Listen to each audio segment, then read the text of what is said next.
I'm Professor Gibson. This video is an overview of some of the major thoughts, ideas involved in the finance unit. All right. So the main thing I want to talk about in this video is that there are actually only 4 formulas in this whole unit. The book presents it actually as 10. Okay, so here's what happens.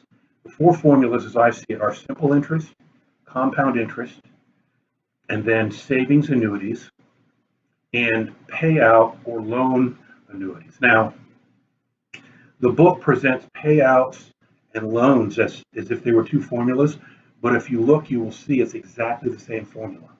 All right, it's just that whether it's a payout annuity, which I'll explain in that video when we get to it, or a loan, it's really the same thing. It's just a matter of perspective as whether or not you're going to get money or give money. Now, so that's how do we get to 10? Well, the book has 5 because they treat the payout annuities and the loans as different.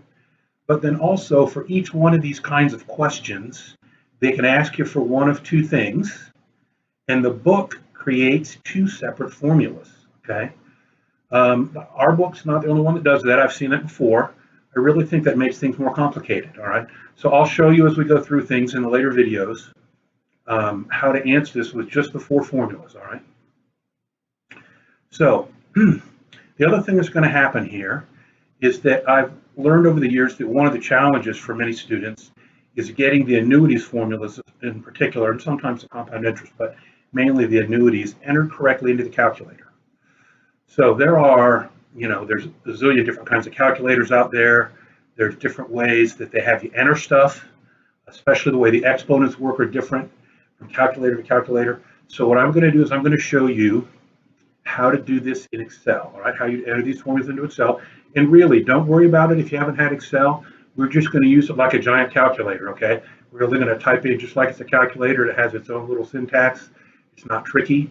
The main advantage of it, honestly, is that it does exponents in one of the simpler ways. It's simpler than most calculators, and this way I can just show one method for everybody. All right?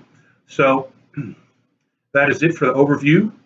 And we are off then to our next topic in the finance.